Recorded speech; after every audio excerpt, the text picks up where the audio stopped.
later on.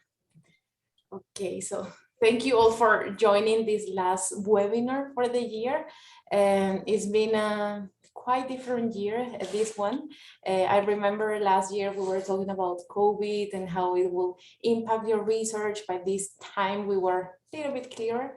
And now, like, I think none of us imagined that a year after we would still have COVID and all of the complications related to that. And now we have this new variant and all of the things that force us to think about the programs and academic things in a different way. But I'm glad to see you. I'm glad to see that you're still here trying to finish your PhD, like working on it. And so that's a good thing. For this seminar, because it's the last of the year, I wanted to have like different things. I don't want to do kind of an overview of everything because it will be like too long, but I want just to use this space, because we have like an hour, to think more about the future of the program, because I saw Mickey's email and Fereshta's answer, and it relates to some of the things that we have been discussing also here at the internal level with the doctoral program, because we have been having these webinars. Ideally, the whole plan was to have one with a professor and then one with me, just to kind of double check how things were going and how you were progressing. There were some months that we couldn't, and partially it's because I've been extremely busy. Maybe the majority of you don't know this, but we changed the academic year for COVID. So instead of starting in August, September, as we usually start the academic year for master programs, we move it to October. So that means that we compress everything between October and December. And all of us has been extremely busy. Professors Mihir Canade and Olivia Sylvester and the Dean, Juan Carlos Sáenz, has been traveling these past 3 months a lot. So that also have had an impact in the way that we take decisions and evaluate things in the doctoral program, because if we are not here, all of the members of the doctoral committee, then it's quite hard for all of us to have an agreement and reach different things. And on the other side, I've been also working on different projects. I'm actually going to send you an invitation for a report that we will be launching next week, next Thursday. It's on safety of journalists, safety of women journalists in Honduras, El Salvador, and Nicaragua, that I've been working for the past 8 months almost. So that's also a project that has kept me busy besides the classes and projects.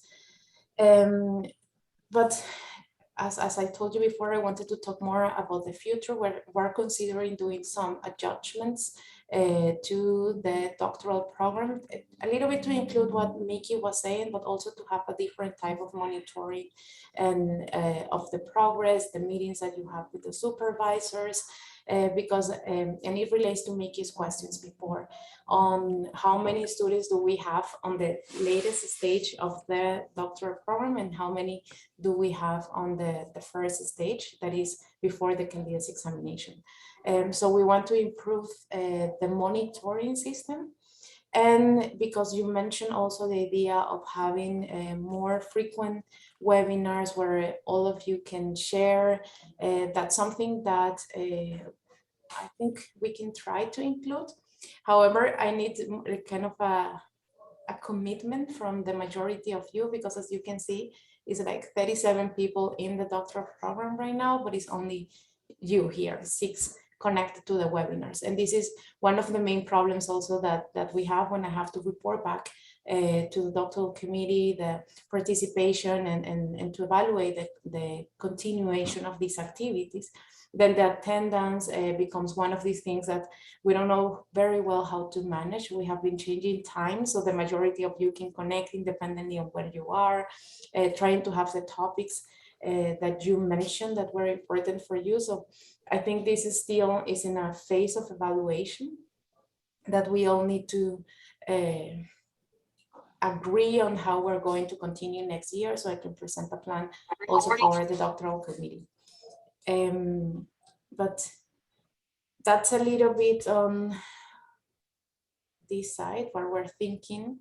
I don't know, yeah, maybe Mikiko, I don't know if this, because I see you disconnect. Okay, you're still here. Yeah, Maybe, I don't know if you can, because I don't know if everybody saw Mikiko's email, but maybe you can expose your idea and we can talk about that. Yeah, thank you very much, and thank you everybody. It's Mikiko Miki. It's based in New York at this moment, and I was talking to Maria Teresa because I'm the last one who passed the candidacy exam a few weeks ago, and then that she mentioned the 10 of us working on the dissertation. I'm the last one. And then 26 is still the candidacy exam preparation stage.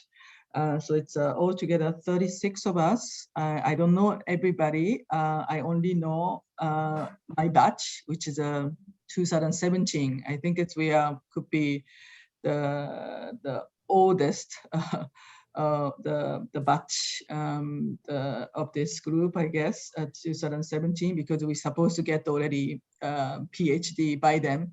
I think 5 or 6 of us still working on the dissertation.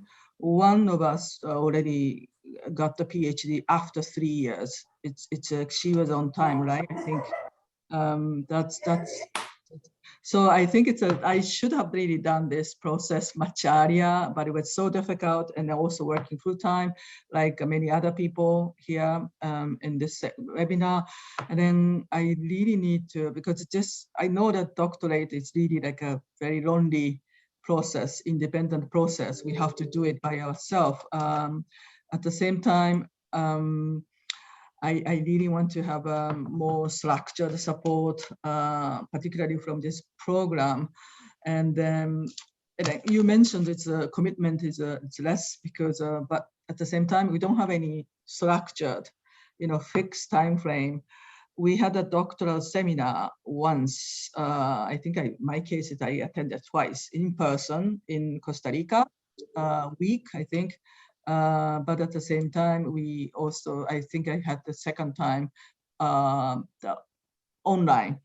What's better, to be honest, better because it spread at a huge 1 month or 2. So we are able to put our commitment and scheduled. Was a weekly schedule, if I'm not mistaken, weekly schedule. And I was able to digest all the reading. So that, and also meeting with others, it was good because it's already set timing every week, and then meeting and then discussing it. And it was a really kickstart of my process. So that's my request is I don't know what other people are thinking. We having always a WhatsApp group and then talking each other. At the same time, I see also comparing other PhD program, and then the many program have either formal or informal structure. Once a week they are meeting and then sharing their research. We had a separate webinar meeting. I was listening to Nicole, the progress, and the others, the progress. It was really useful for us to understand what others doing, how I can really reach that level. So if we can really do it somehow mixing of our progress presentation, at the same time more like structured research skill development type of lecture, or maybe presentation by professors plus other external the people coming in, telling their research, how they did it, because somehow it's just a process and then applicable to useful for everybody. So I don't know how we can really mix this, but if we set the time, it's weekly, and maybe some of us cannot really make it because we have other commitment. But if we really set the time and every week, and then if you can really make it, we can really attend that. I'm going to really commit myself. If it's once a week, like Friday this time, I'm able to attend. Maybe afternoon, I don't know. But I really want to have this something more better structure so that most of us can really reach the candidacy exam in 1 year or 1.5 years, and then getting PhD in 3 years and 4 years, which is that was a plan. Because it's for me, it's really reaching to the candidacy exam and passing it was really already a lot of time. It shouldn't really be that long. That's my problem, but at the same time, I really needed more structured support. That's why I proposed to have more structured doctoral seminar year-long, even like a weekly. So that's I can really use this as a pacemaker for my progress. That's my proposal. Thank you, Thank you. Michiko. I have a follow-up question regarding the doctoral seminar, because you mentioned that you like the idea of having it online because it's spread in more weeks. But then I have a question. Will you support or would you like to have like these two different type of seminars? Because you came here, you met all of the people, so you have the two experience, and you are one of the few who have had that experience. So yes, so I wonder, like in your opinion, like if it is important to have like two doctoral seminars, having maybe one on campus, one online. Like I would like to know more your opinion about that. Right, because I took thank you very much. I took a first one before the pandemic. So that's why it's always 2 weeks or 3 weeks, depending on the year, intensive seminar in person on campus, UPs. Since I'm living in New York, outside of Costa Rica, it was very helpful to know the UPs as an institution and then meet the people like you and others, everybody. We somehow we have a bonding exercise as well. So it was really great, and then I hope everybody have a chance to do this on campus from it's in the future. At the same time, it's maybe continuing as it's maybe can have 1 week in person, or could be longer, and then continuously we are meeting after, not just only 1 or 2 weeks on campus. And then after that we will continue meeting in every week, you know, until everybody's passing a candidacy exam by the end of the year, the same year supposed to be, you know, everybody need to do the candidacy exam and then passing it. And then after that, even like the advanced student can also join this webinar and then showing their progress, and then maybe we have also peer support. I attended it's not a mock but actual defense of one of a candidate. That was very useful, just observing a process, how this committee meeting it's being held. So that's like I was able to use for my candidacy exam as well. It was a very similar format. So that's, and then I want to hear from other advanced students how they're doing it, and then what is the problem they faced, how they overcame. That's that thing. So that's in sum, it was useful. I want to have a both hybrid. First, the kickoff on campus, experiencing and meeting with everybody. That's fantastic. And then continuing webinar, more the in-depth the seminar on each subject, and then continuously, and then having a presentation with peers, others, and then having discussion. There are also other mental health the issues.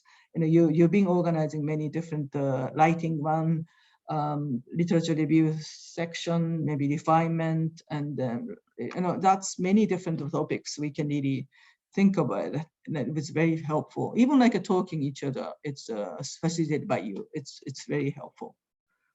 Thank you. Too long. Thank you. Okay, Fereshta. Okay, hey, Maria Teresa. Hi, everyone. Good to meet you all. See you all. Oh, you can see me as well. Okay. Yeah, thank you for this webinar. I think it was quite needed after such a long period of time. And I have like two issues which concern me quite a lot. And I don't think I'm the only one. And just to start with a positive proposal for how to handle it in the future, as you were asking, I think we need or my suggestion would be, my proposal would be to have two formats. One would be a formal one, like a framework where everybody can express their concerns, be it on an organizational level or on a communication level, or whatever concerns the organization of this whole doctoral program. Because I mean, as you know, I have been writing several emails, and sometimes I got a response, sometimes I didn't. And I know of quite a few of my colleagues that they have the same concern, so I'm not the only one. And I know and I understand the workload and the displacement of the academic year, and that everybody is traveling, everybody has a lot of workload. But I don't know if you are like aware, or if you have an insight into a life of a PhD student in the last year, of how it affects our like work-life balance as well. So if we continuously, like for months and weeks, try to get an answer or a feedback or a communication with, never mind with whom, that is quite an issue. This is one thing, especially as you mentioned, because of the COVID-19 changes. You know that it has affected a lot of us. Like we had to change our whole methodology and outline, and if that is not like if we don't get any feedback on how to handle it. In my case, it was not only COVID-19, it was also a complete change of a regime. Like all of a sudden, I mean, everybody has known what has happened in Afghanistan. So, and I don't get any feedback of how to handle it, considering these two facts. And the second one concerns rather the contextual aspect of how we can exchange in terms of content and methodology. I know it from other frameworks at universities as well, that we have like once a month or twice a month a framework where we have a professor who is for instance specialized in methodology. And I think the methodology aspect is the basic concern of all PhD students. I mean, correct me if I'm wrong, but I would assume so from my experience, but also from my peers, which I have talked to. Because everybody has his or her topic, so we are familiar with it, we are experts within it, but to get someone from UPs who is a specialist in methodology, and as you know, especially in qualitative research, you have different approaches, and it makes it quite difficult for us to like guess of who has which qualitative approach and which is like a basic scientific standard, just to have an open discussion about it, you know. So that would be my proposal, to have like both one framework to listen to our concerns as a PhD student, to improve the communication tempo, for instance, for example, and then a framework where we can discuss the whole outline of the PhD in terms of methodology with an expert who is ready to answer our questions or discuss with us some methodological issues. Thank you. Thank you. Samuel, you have also your hand. Yes, thank you very much, and good morning to you, and good afternoon or evening to the rest of the colleagues.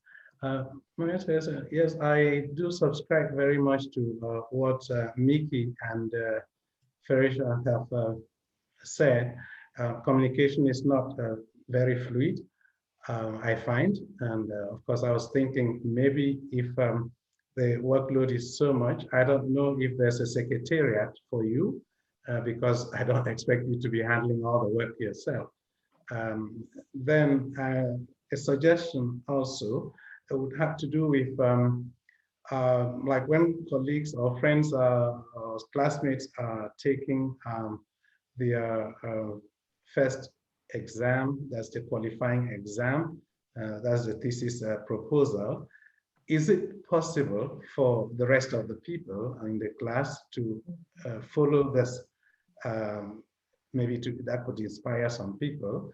I know that it's not long ago when one of our friends there was defending her thesis.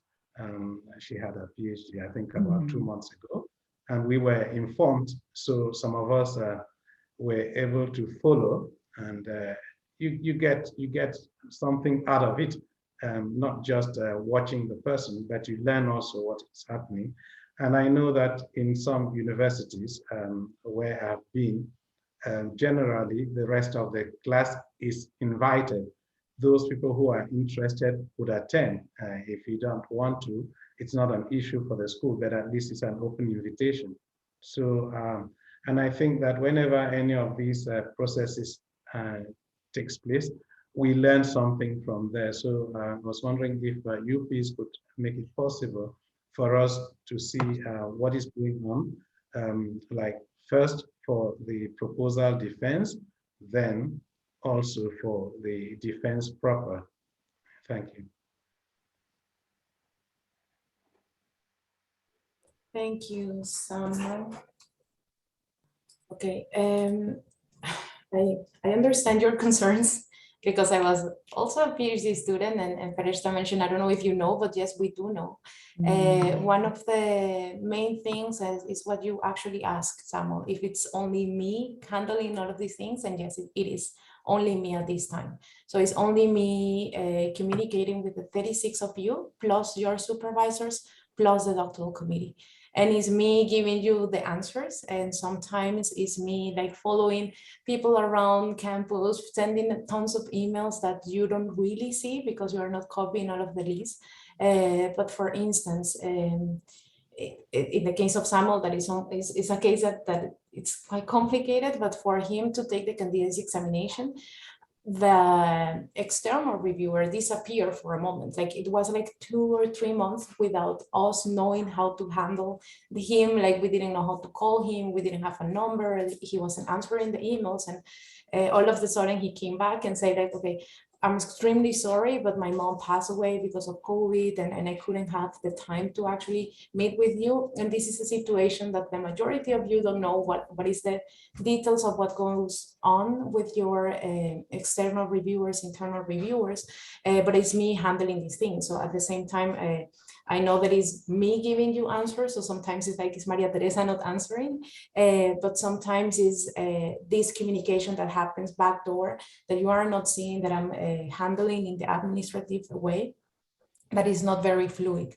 I already talked to the dean about how to improve these things. We are supposed to have a meeting next week because he's right now in Colombia to talk more about that communication process and what things can I decide on my own and what things should be decided by the doctoral committee, because as it is right now with the guidelines that you have, all of your requests are decided by the doctoral committee, not by me. So what I do is just like this connection. I'm just this kind of secretariat, receive your communications, receive your concerns, and kind of express that back to the doctoral committee, and the doctoral committee is the one making the decisions. At the beginning, when we started in 2017, for instance, or when I started to coordinating this program in 2018, it was a little bit easier because it was half of the group. So it was easier just to handle the communication with you. Now we double the number of doctoral students, and of course that doubles the problems, that doubles everything. Like for instance, in the case of DJ, he's waiting for the external reviewer to submit his evaluation for his doctoral dissertation, and he has been waiting, I think, almost 6 months. And I've been contacting this person, and it's quite complicated. I hope, DJ, to have an answer from him next week, hopefully. But this is part of the communication. So then what will we do when a reviewer disappears, for instance? That is one of the most complicated situations that we have had, because it delays the whole process. So it's like you concerned, I cannot give you answers because I don't have answers. So it's like, I'm sorry, I don't have answer. That's the answer. And that's kind of upsetting when you are a student, and I completely understand that. But it's part of the changes that we need to do. This is at the administrative level, so it's not only decided by the doctoral committee, but they have to be approved by the director too, because we need to reevaluate many of these processes with him. And he's also not here, he's in Azerbaijan. So it's like these complications on how we communicate. So thank you for mentioning that. And yes, I'm the only person right now to answer your question, like coordinating all of these things. So for me, in terms of your suggestion on having weekly meetings, it's almost impossible. Like for me, like with the old workload, and this is also related to another of your question, like what is the workload? Like right now, I'm the professor at the International Law Department, and I have to teach 9 credits. That means that I'm teaching 9 weeks of the academic year. This first semester, I taught 6 weeks already. So that means that next semester I will be freer. But then on the other side, I'm also the coordinator of the project called Ideas for Peace.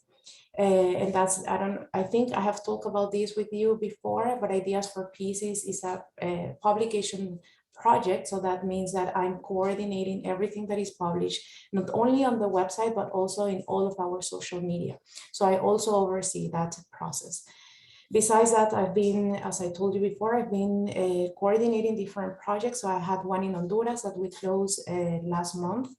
I had another one that is the one that we're going to be presenting next week on El Salvador, Honduras, and Nicaragua. I'm going to start 2 different projects, one in El Salvador and one in Costa Rica, financed by UNESCO. So my agenda is quite busy. When I say that the workload, it's a lot. I have, like, for instance, for the doctoral program, because I'm also coordinating the doctoral program, for next admissions meeting, we have almost 20 applications to review. So that means that I also have to kind of coordinate all of the admission process of new students and review applications. And so when we say that the workload that we have is a lot, it's a lot. And this is just like a piece of cake that I'm giving on my side, but I know that Professor Mejia, Professor Uzma, the Dean, Olivia too, are in similar positions, like handling different things. So that's a big issue on how we can answer many of the emails. Sometimes your emails for you seems easy, but it depends on making decisions that involve administrative, financial, and other issues. So it's not about like a simple email that I say, yes, okay, that's it. It's sometimes your emails, and depending on your request, requires time and sometimes a conversation that is not something that you can really decide over email. And that's is part of the problems that I hope that we can start solving, because it's a communication at the internal level. That's something that affects you, because it's our process and it's part of the growing of the doctoral program too. Like, as I told you, 2018, you were like 15, now it's double the number. And I expect the program to increase at least 15 students for next year too. So that will make it the biggest long-term program at UPeace too. So this is creating new challenges for all, for the administration, for me, that we need to solve. And that's why I also wanted to redirect this meeting towards the future, because it's something that I've been already talking with the rector and the dean, and your input is extremely valuable, because you always give me like different ideas and different insights of some of the problems that I see, but also the problems that you see. Yes, Fereshta. Yes, I wanted to just, because I mean, I totally understand the workload and all the things that you have going on. I mean, I have been working at universities myself, so I know how much, I mean, that's a compliment, how much you have to handle. I think, like, from a perspective of a student, which I am now still in, is sometimes it helps just to send like one sentence per email to say, I'm working on it, we just wait for a reply. Like, that's it. I mean, sometimes it helps, but I think the problem for us is if we don't hear something for entire months. And I don't know about the case of Samuel and DJ, but in my case, it was like quite clear. I handed in like everything that was already like approved by everybody. And now the Taliban regime fell, and the feedback that I got from the external examiners was not up to date anymore. So I'm researching peace theories, like how the government can make peace with the opposition group, the Taliban, and I've handed in everything on time. I did everything like correctly. And then I got the feedback, and 2 days later, the regime, like the state fell, the government fell.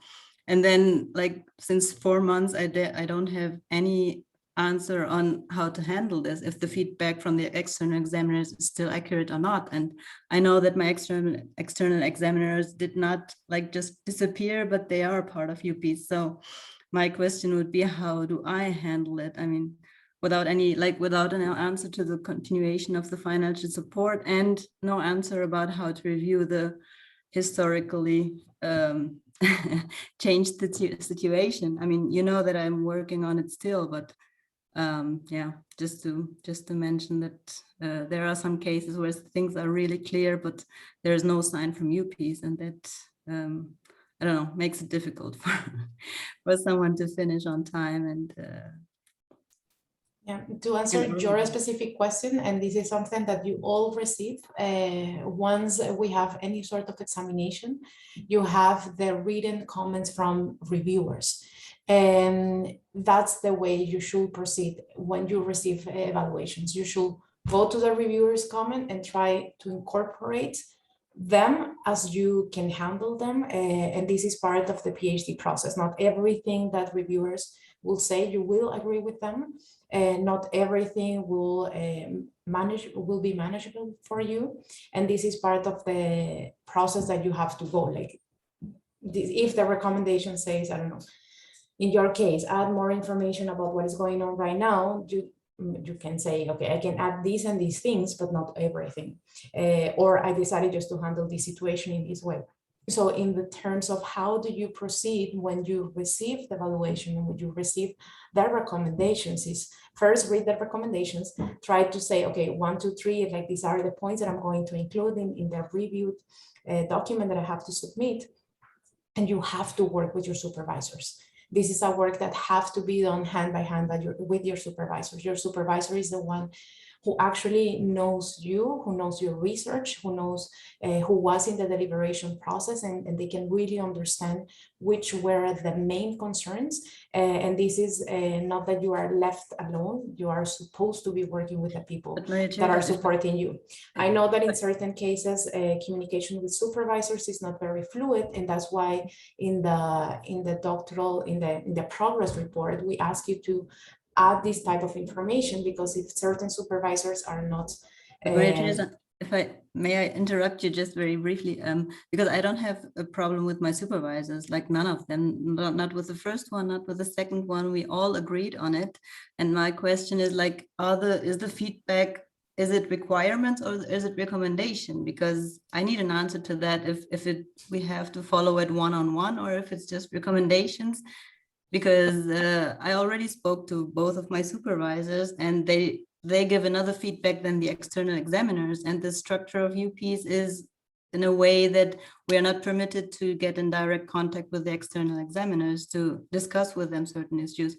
But then when it comes to the feedback or to the examination, it is their feedback which counts. So to whom do we stick? Do we stick to the first and second supervisor, or do we stick to the external examiner? Because if the first and second one approve already something, it cannot be that the external ones like require something totally different, except if it's just if it is just recommendation style and not requirement style, you know. Yes. Sorry, Maria Teresa. Yes. I just everybody the benefit. I just want to clarify. Pracheta is the final stage of dissertation already submitted once, and I got the already written. Usually we receive a written communication from external evaluator. Exactly. And internal as well. Yes. Exactly. Okay, and then she's talking, and then we have to incorporate once we submitted the receive a comment, then we have to incorporate before the defense or after defense. Yes, it depends. Because you also receive, that's why I say, like, all of you, after any type of examination, you receive the recommendations from the reviewers. Depending on the decision of the reviewer committee, then you will move forward in a different ways. In your case, for instance, it was like, okay, your candidate's examination is approved, but you have to consider these issues for the final dissertation. In Fereshta's case, because she submitted her dissertation, the decision of the committee is that you cannot move forward to the oral examination until you resubmit the written evaluation and consider all of these issues. and those are the issues that she's talking about. So as she was mentioning, the main point is that the evaluation committee is the one that we are going to consider to grant the PhD. So it comes to the place in when you have to decide which recommendations are you going to incorporate and which one are you not going to incorporate, and give a justification for that for the reviewers. The reviewers are the ones evaluating your progress, are evaluating your work, and we rely as university, as an institution, on their evaluation because they are experts on the field. As you already know, not all of us in the doctoral committee knows all of the topics that you're talking about, that you are researching, and that's why we rely on the ability and the knowledge and the expertise of the people that we look for, external and internal reviewers. So when it comes to what do you incorporate, and this is part of the follow-up or work in progress that you have to do with the supervisor is, okay, these are the recommendations. Which of these recommendations am I going to include? Am I going to incorporate? How am I going to incorporate them? Because the whole point is that you take that is the main evaluation, not what your supervisor considers, but what the others are reviewing, because you will have critical people reviewing your PhD after. Like, it is not only for you pieces, like outside in the academic world. And then you decide how to incorporate it, how to manage those recommendations, and how to move forward with your PhD. In terms of how do you communicate with them? Some of them are very open, and then they can, I even mentioned that when you are in the candidates examination, feel free to call me, feel free to send me an email. Here are my contacts. And that's something that some reviewers do. Other reviewers say, like, I prefer not to have more contacts because it can create a conflict of interest, depending on the person, depending on the case, depending on what they are researching. So this is, we leave it open for that reviewer to take the decision on how they are going to communicate and how they are going to proceed after, because they are taking the decision at the end on how you should move forward or not, like depending on what do they see. So there is no open policy for ESTA on you that reviewers are forbidden to talk with you. That's not a UP's policy. We left that as an option for reviewers, and reviewers have their total freedom to decide how they are wanting to proceed. Some reviewers are very specific in the ways they present recommendations. Some reviewers say, like, page number X should include this or that, or this reference is not there, or you should include this or that reference. Some others are more broad and more general. It depends on the way they review and they write the revision. And this is part of the, it's part of the process, and that's why each of your cases is extremely unique, not only because of the topic you are researching, that is unique per se, but also because of the revisions and everything that move after you submit your work. I saw Mo before having the hand, but I don't know, Mo, if you still. Can you hear me? Yes. Okay. First of all, I'm sorry for your loss. Yeah, it was a surprise. Like, that's a problem. The first problem, about our communication, which is after a long time. Very happy to see you all. I'm one of those long time, kind of students that never seems ends. This thing. I'm very. I see myself on the same path of like Freshte.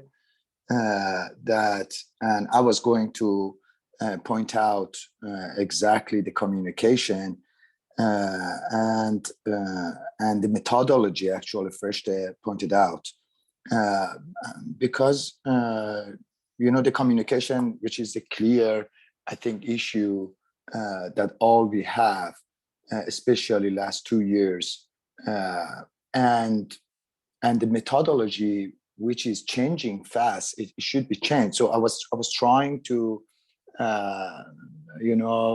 put all my main focus of my research on on the methodology itself, which is about the moving kind of methodology style, because the world is changing. The COVID was there, we understood some big changes. It's so rapid. It's all about the speed of changing. So, you know, the communication, like this communication that we have, it doesn't fit by this fast, you know, fast change in the world.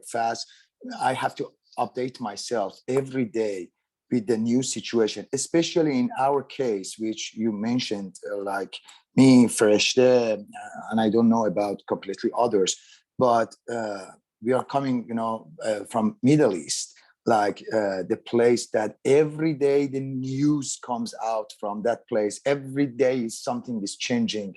My focus was like on education, on peace education path. So now you can imagine how fast I need to change in my methodology to deal with these kids. Even going and coming is very difficult. I get stuck over the internet. I'm going out of internet many times. So I have to adapt myself by the new situation, and I need to report and get the feedback fast as I can. So in my case, supervisor and the communication, it was not what I was expecting. So Maria Teresa in that case helped me, but still, I think there is a huge gap between getting feedback and saying, you know, this is the way that I want to keep continue, and it's about today, and tomorrow maybe there is another changes. In general, I think we need a big change in our mindset of how to fit this kind of communication, rapid communication, with the speed of, you know, technology era, which I see the big lack of, the huge lack of, you know, paying attention to this matter. In my case, especially, I see it fresh in same path. I think the others, they have the same issue. Still, I'm thinking about, I see it in this way cannot continue, like for me, at least for more time. I have to find another way to communicate better, or if not, perhaps I'm gonna be one of those ones you will cross out my name from the program, because I do my best. I'm traveling a lot. In this situation, I try to take the output of my focus area, like writing down all the data, but the data is also every day are changing. Like as the methodology moving, you know, the methodology also will change based on the situation. I think maybe newly we faced by this kind of events. I mean, traditionally we cannot just adapt one methodology and say, okay, forever we have to write it down based on this agenda. It doesn't fit by this world that we see today. It doesn't fit like, okay, this is the very strict perspective. This is the very strict lens that you have to adapt. And this is it. And write some papers and feel great that you are a PhD student. I'm not in that path anymore. I see, I face by the reality of how the situations are changing. The people in front of my eyes get killed in the streets, and the students that I have, I had students, I was working on that education path, 2 of them got arrested, and I have to think Sorry, Emma, can I ask you which stage you are? I just really interested. It's when you started, and then you are already dissertation writing, or the final stage? Because it's I just want to understand your statement as a context. I am actually still a student. I supposed to give my proposal by last year, but many things changed. I had a big disconnection with my supervisor, which is Juan Carlos, and I was trying to fix the problems with Maria Teresa. So I'm trying to have my candidacy examination. I see. Yeah, I started 2018. And Okay. on paper, it was 2017, but officially started from 2018.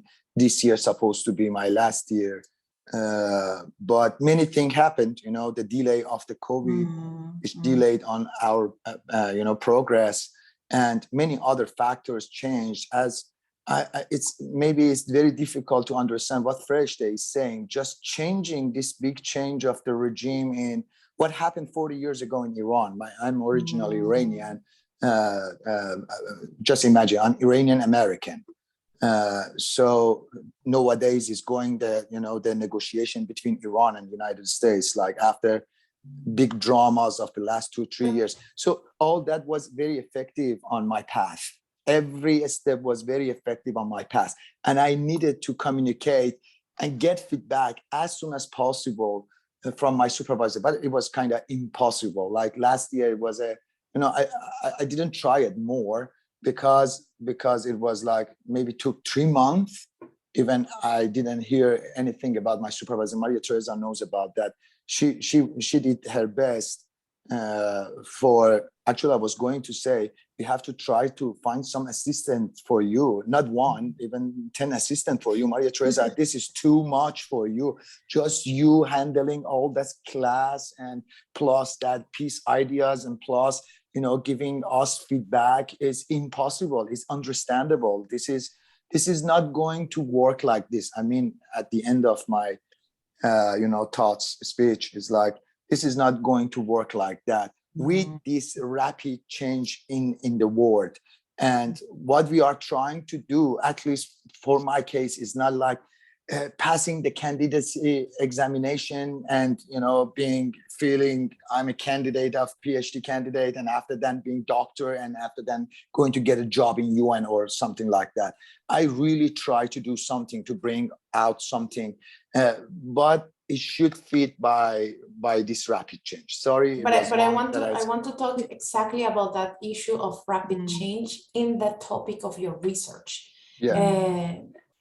Because there are 2 different things going on in terms of timing. One thing relates to the topic of your research, and another thing is about that program where you're doing at the academic level. Yeah. So when it comes to the research per se, this is part of the delimitation of the issue that you have to conduct. And I know it sounds like, yeah, Maria Teresa is saying this, but I had that issue during my PhD because I was researching on citizen journalism in Venezuela, a constant conflict that is still going on, where internet shutdowns, cut downs, arrests of people who were involved, that people that I was talking with were in danger and they were at risk. So I completely understand this idea of urgency when it comes to the research. But to solve that issue, you have to have a solid delimitation of the research. You have to say, like, this is that period that I'm going to consider, and I'm not going to expand it way much more, or like you put that in, and that's part of the doctoral decision that you have to do. Like, this is part of that research, and everything that either goes outside the main topic or beyond the time that you decide to research have to be excluded. And you have to have the reason, and you have to mention it. And so when it comes to the methodology shouldn't be changing in accordance to the changes that you're seeing in the outside world, because your research, because your analysis of the situation, the new knowledge that you are creating is well delimited in terms of the topic, in terms of the time frame, in terms of the space, time, like everything that you are going to be analyzing. So when it comes to that idea of the fast change of the world, maybe you can say, I'm going to just analyze this period. I'm going to take whatever happened between 1st January, 31 December 2021, and that's it. And that's that delimitation that you do for your research. And then your methods are about analyzing and considering the data that you collected during that time. But it's a decision that you have to make. And that's a methodology that shouldn't be changed later on. Unless something happened that you say, okay, I really need to change because I really need to include this aspect. because you know that it will be important for the end conclusions that you're going to do. But that's kind of a specific case. When it comes to the response from your supervisor, that's another type of communication. And that's the one that I can actually try to help because I cannot solve it. And this is why, like, as you mentioned, I was helping you with the communication with your supervisor. The majority of you have had the same issues or similar issues, like trying to have this answer back and forward with supervisors. Certain supervisors are very fast and they're well organized and they have like proper meetings and they do have that time. Some others say like, okay, I can, like, this period of time, I won't be able to meet with you, and they're very honest. Some others are not, and that's part also of the communication process that you have with your supervisors. And when there are issues in this very specific thing, what we have, like the only way of at least me knowing that there is an issue that needs to be addressed is with the progress report. I don't have any other way of knowing. I don't have any other document. I don't have any other support. If you don't include that aspect in the student report, then it's impossible for me to say we have this problem. I do need that kind of written comments, because then I can check, I can say like, this is going on, this is the situation. And I do check and I do read the reports, and I do use them for these evaluations and these considerations when we have doctoral meetings. And that's the only way that I can help, because otherwise is my word against the supervisor's word or against your word. And then once it is written, it's easier for me. But I wanted to clarify these two different things. One thing is the pace of your research, and that's methodology, and that's research, and that's something that you have to be very clear and keep it within the limits that you include in your dissertation. And another thing is that communication and the internal processes that we have within the doctoral program, because it's like one is research and then it's one administrative things. Yes, Nikki. Okay, no, thank you so much for this. Is very useful for understanding everybody's path and also problem and challenges. At the same time, is this my specific question? Is there any time limit? Because we're supposed to get the 4 years, right? PhD, it's a part-time, 3 years of full-time. I don't think it's many people were passing this with this time frame. It's only one, really, my colleague, that within 3 years, she passed everything. She finished the dissertation, she got the doctorate in 3 years. And then because my case, it's 4 years already, I took until the candidacy exam. 2017, I entered, so it's 1 year before. Can I call you MR? Called I don't know your name. Sorry, the muted. Sorry, you can call me Mo. Okay, Mo, nice meeting you, Mo. So that after the candidacy exam took 4 years already, at how many years allowed us to do, because I don't get any specific time frame to finish this doctorate, because my colleague case after the candidacy exam, she was told it's 13 months, it's available to finish her writing. It's usually that this is a time frame, and then when you're going to decide to erase our name from the list of a PhD student or candidate, if it takes so long, I really want to know, because of this time frame is very important. Okay, that's a complicated question, because that's a problem that we're just seeing now. And this is something that we not foresee when we had the guidelines that we approved in 2018, because we didn't have this experience. As I told you before, like we have been seeing the growing of the program. I will say it's very successful in the way that has been growing, because in 3 years we doubled the number, but also in 3 years we have been able to see that progress and what's the real time that people are taking, and what is the real time that we are seeing that we're taking to take examinations and all of the things. So this is the moment when we need to take these decisions on what is going to happen when a student like Mo has all of these problems, or like you, that takes certain time, because this is not a situation that we foresaw in 2018. This is something that we are considering now, because this is a time when many of you should be graduating and you are not. So we're analyzing the different problems that we have had to just take the proper decisions and do the accommodations that they are needed, because right now is when we're seeing this problem. So we don't have a specific day where what we're doing at the moment is just taking case by case and decided in this case by case situation, but we do need to take decisions on how we're going to proceed in the general level. And that's, again, part of the discussions that I need to have with the dean, the rector, and the doctoral committee, because it's an administrative decision from the university. It's not from me, it's not from what I see, but it has to be supported by the rector of the university. And if changes are not supported by him, we cannot implement anything. Just finished. Yes, yes. I mean, since we have just finished on that topic, I will just mention that. I think that is important to do. I mean, and I'm glad you're doing that. And the thing is, like, how do we handle it in the meantime by ourselves as a student? Because it's very difficult to, you know, to get the feedback and then to add another whole year for a PhD. I mean, this is like, for me at least, it's life-changing. I could have accepted a job, for instance, last year. I could have continued to pay the monthly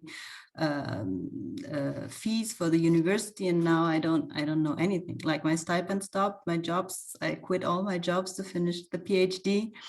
And there's no like regulation of what does it mean for a whole year, you know? I mean, of course I can start a job and do the PhD as a second project, but like for me, who has received a stipend from the first year until last year, I'm like organizing my life and my work according to that, you know, just to focus on it, like 100%. And I think that's something that needs to be clarified in my case, at least. And I think maybe it's not only in my case.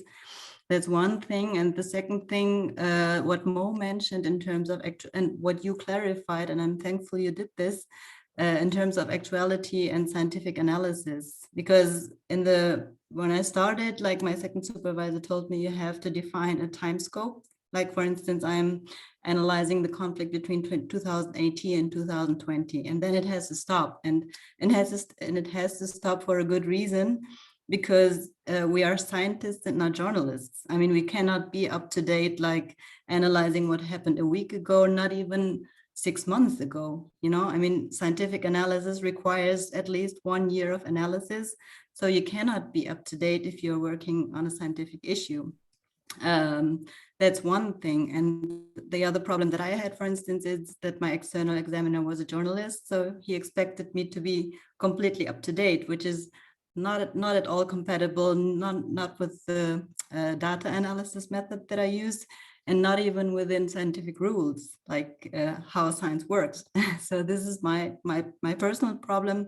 But what I would wish for is that this needs to be taken into consideration.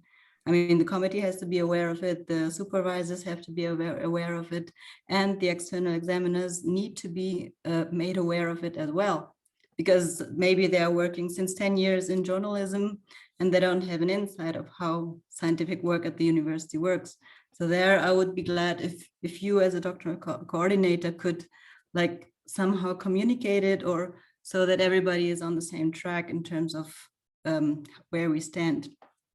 The other thing that Mo mentioned is also just, I want to explain which problems I had in terms of cultural sensitivity. Like, for me, it was extremely different. I did it. I mean, I collected all the 12 interviews that were required, but it was extremely uncomfortable, because if the people just experience a regime change and they are suffering from hunger, from poverty, from everything that you can only imagine, and still they were able, or they were willing to give an interview. I mean, I am extremely grateful for that.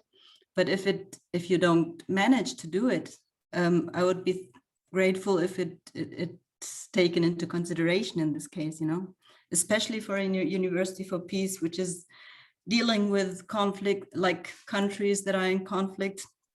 That's an extremely important point in terms of cultural sensitivity and peace building. And it also concerns research, you know.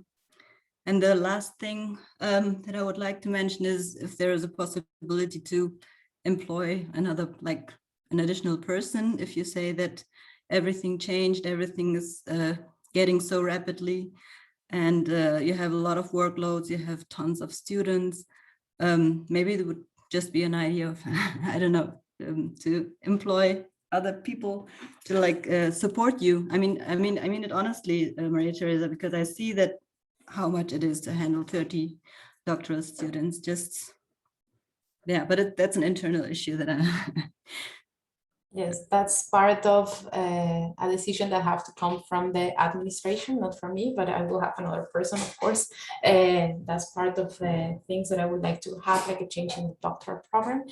I just, because we're already on time, I just want to address one of the things that you mentioned on how communication happens with reviewers and supervisors.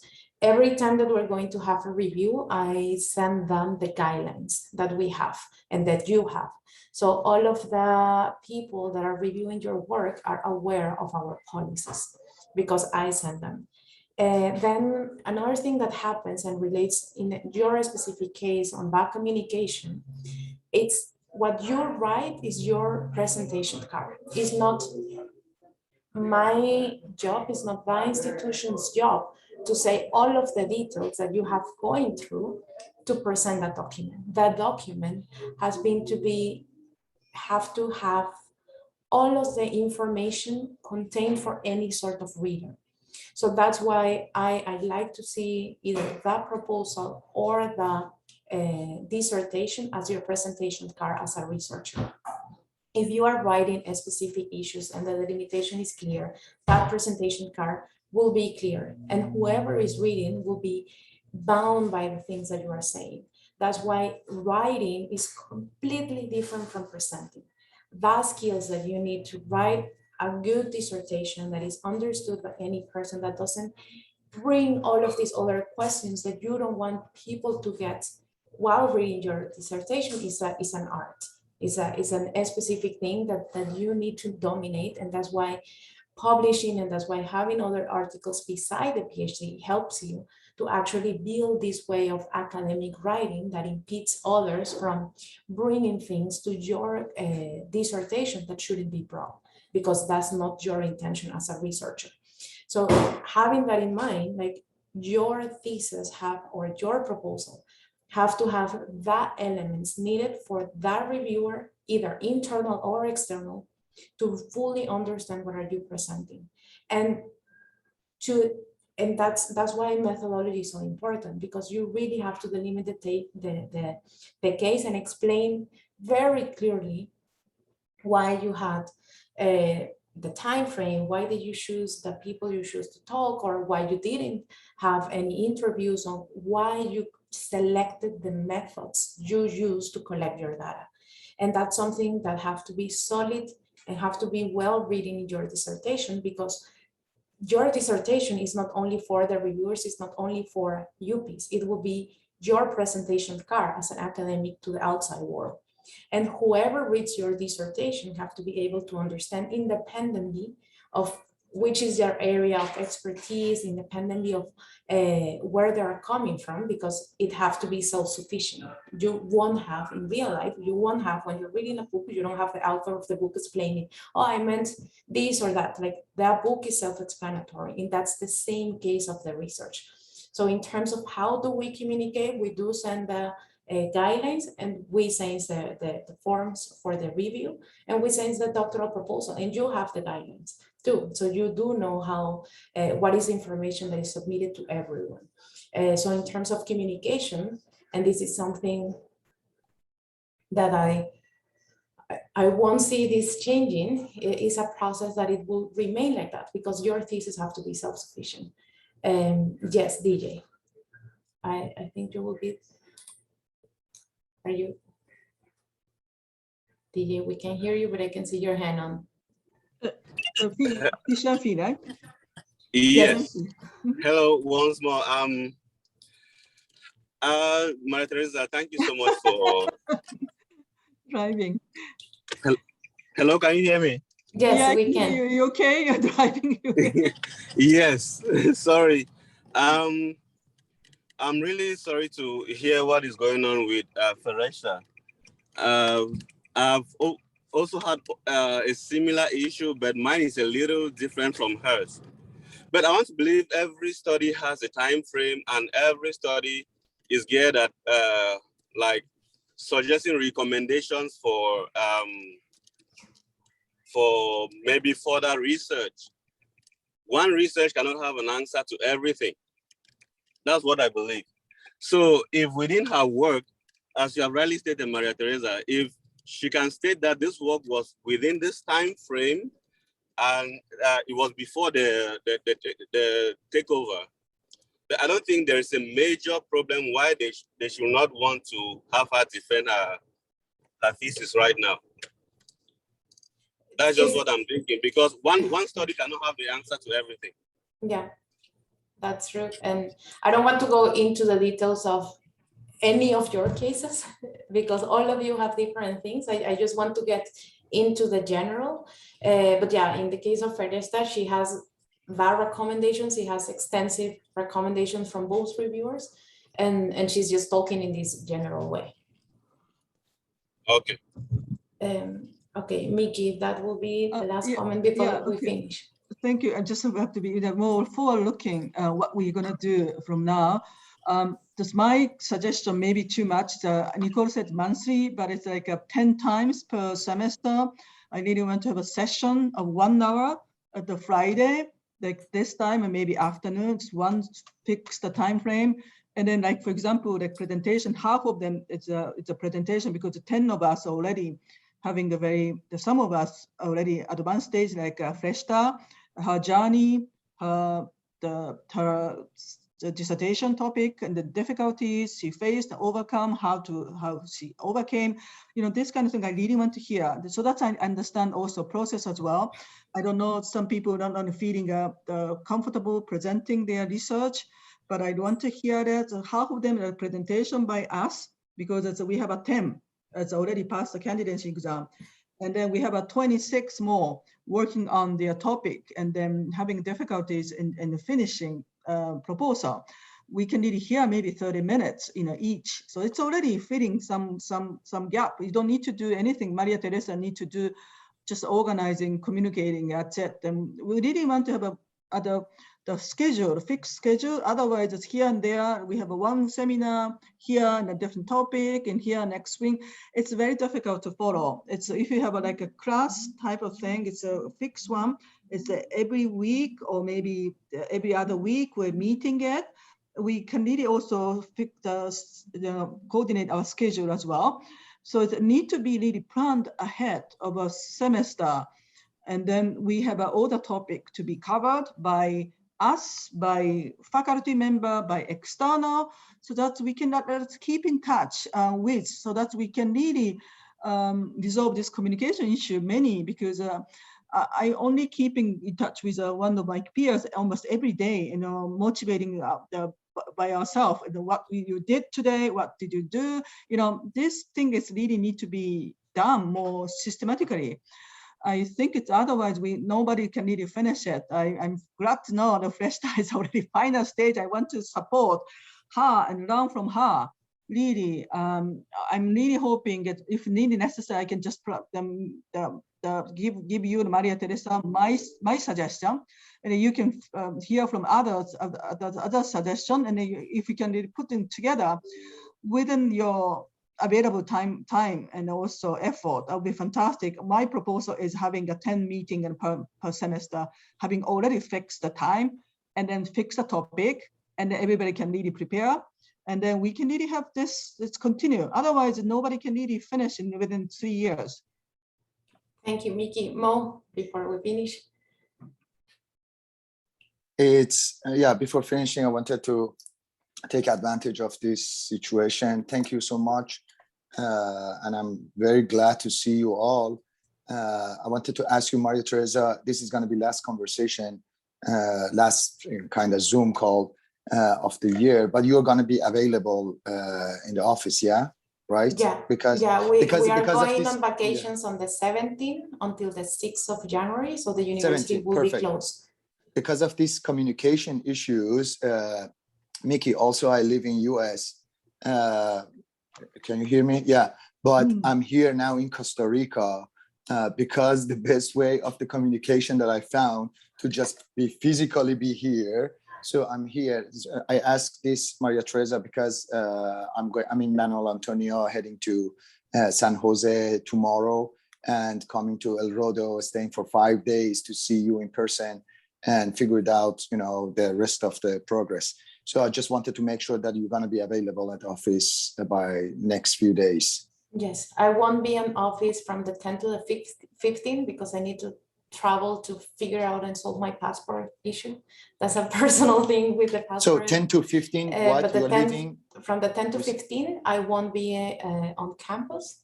I will Yeah, be online, but I won't be on campus. But in campus from 6 to 10 December? Yes, next You're week going to be I available. will be Next here. week, yeah. Oh, perfect. Except for Friday. Okay, great. Thank you so much. I'm out. Excellent. See Okay, you so soon. thank you all for connecting. As I mentioned, so university much. will be closed from the 18th to the 7th January. So that means that everybody goes on vacation, and this is a time where literally everybody goes on vacation. So nobody is on campus, nobody's working. It's the only time of the year where we really take vacations. So don't expect any sort of decisions or updates in this month, because as I told you, there are these changes, we need to talk about them, and Rector, Dean, and me here at the moment are traveling, and we are close to the end of the year. So I hope that we can incorporate certain of these things from January, February on. I took note of all of your recommendations, all of your comments, many of them relate to things that I already talked to Juan Carlos, so it will be easier for me to say, like, it's not me making this out. You can watch the recording and see what they are saying in their words. But thank you, and I wish you the very best. Enjoy these holidays, enjoy wherever you are, and with your friends, relatives, whoever you're going to be with. And yeah. Thank you. Thank I you will so send much, my Maria Teresa. suggestions. Thank you. I sent just my suggestion to everybody. It's by email. Thank you very much. Thank you. Thanks, bye. Thanks for Bye. organizing. Nice Bye-bye. meeting you, everybody. Great to see you. Nice to